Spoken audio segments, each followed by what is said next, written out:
This inequality already has the y on one side all by itself, so we don't have to mess with rearranging the equation. It's already in the form where we can graph it. Remember, this is the y equals mx plus b. So I know that my y-intercept is 2, and I know that my slope is negative 1/3, which means down 1 and over 3. Down 1 and over 3. If you are not comfortable plotting the line by counting off the y-intercept and the slope like that, you can also enter it into your graphing calculator. So if you just press y equals and enter the equation, the negative 1/3 x plus 2. To get this fraction bar, I just hit the divide key if you missed that. I could go to the table, second graph, and I could pick points. Now, I would never pick these points that have the repeating decimals. I would find the whole numbers, such as 0, 2, which is this point, 4, 1, 3, 1, which is this point, 6, 0. So they're the same points. I just would not choose these ones that have all the decimals. But here's my line. It's going to look like this. Before you draw your line, decide whether it should be dotted or solid. This line should be dotted because it does not have the or equal to part under the less than sign. So a dotted line. And then you have to decide whether you should shade above or below. So this one has a less than sign, which means I'm going to shade below. And if you look at both sides, if you put your hands or two pens on the line and pull them away from one another, it should be clear to you that this one, the blue one, is the one that's below. It's going down as you pull them away. So the side that's shaded is the lower side, meaning that all of the points that fall in this shaded region up to this line are the points that make this inequality true. And the dotted line symbolizes that the points that are actually on the line do not make it true. They just make it equal but not less than. So number 2, same thing. We're going to graph this line and shade whichever side we should when we're done. But the difference is this one doesn't have the y by itself. So before I can graph it, I've got to get this y by itself. If I move this 2x over, it turns negative. So I'd have my negative 3y is greater than or equal to negative 2x and the minus 12. I'm still trying to get the y by itself, and it's being multiplied by a negative 3. So I'm dividing everything by negative 3. And remember, when you divide both sides of an inequality by a negative number, the inequality switches. So when I first looked at this, I thought we would be shading above because it's a greater than. But when I get the y by itself, this sign actually flips around to a less than, telling me I'll shade the lower side.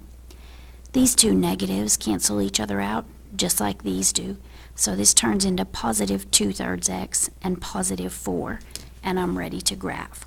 So the 4 being the y-intercept, and then up to over 3. I don't have room to go up 2 and over 3 again, so I'm going to go down 2 and 3 to the left. And again, you could type this one into your calculator. The y equals 2/3 x plus 4, so 2 divided by 3x plus 4. And you could go to the table and get these same points that we've already plotted. And again, don't choose these points. Choose the 0, 4, the 3, 6, the 6, 8, or what? Negative 3, 2. This time this line is solid because it has the or equal to sign below the inequality symbol. So instead of a dotted line, solid, meaning that all the points that fall on the line also make this true. And we're shading according to this sign once we have the y by itself. So less than, which means below. If you can't tell which side is below, pull 2 pens or your hands away from one another and see which one is going down, which would be this one. So for this case, all the points in this shaded area, including the points that fall directly on the line, make this inequality true. So that's a picture of your solution set. So the difference between the two that we've already worked and numbers 3 and 4, there's two equations or inequalities with each of these. So we'll graph the first equation just like we did up above. We'll get this y by itself, graph the second equation, and also shade and or graph and shade. And then our final answer is the part where the shaded areas overlap. So this one's already ready to graph. The y is greater than 2/3 x plus 3. See how the y is by itself? So I will go ahead and plot my y-intercept of 3 and count up 2/3. And again, if you prefer, you could type this into the calculator. It doesn't have the straight line, the or equal to symbol under the inequality, so this time I have a dotted line. And I need to decide where I should shade it. It has a greater than symbol. If you look this way, greater than will be this side. So I'm shading this area. So if I was just solving this one, this would be a picture of my solution set. But now I need to do the second equation on the same grid. So switching pen color, getting the y by itself. This y is being multiplied by 3. So if I divide everything by 3, I get this. I do not have to flip the sign because I didn't divide by a negative. 12/3 is 4. So minus 4 is my y-intercept. My slope is up 2 and over 3. Up 2 and over 3. My line is solid this time because of the or equal to sign under the less than sign.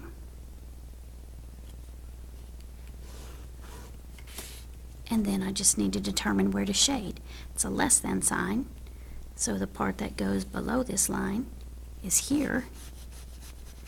And what I'm looking for on my answer is the part where the green shaded area and the red shaded areas overlap.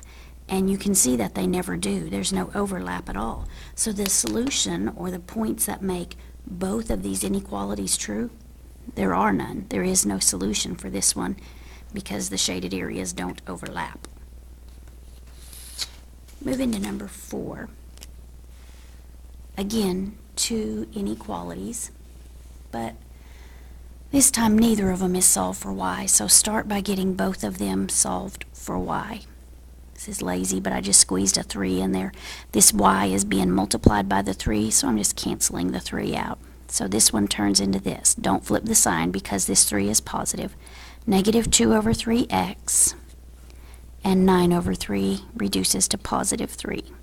So this one's ready to graph. Y-intercept at positive 3. Slope of negative 2/3 means down 2/3.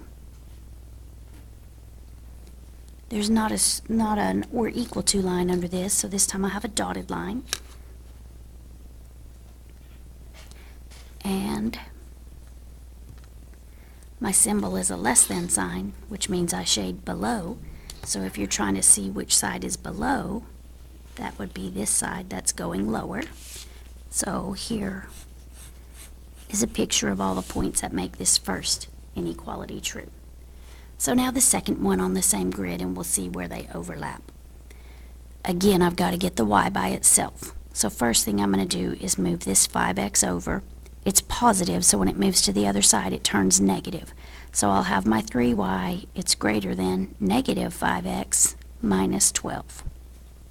And finally get rid of the 3. It's positive, so I will not flip my sign.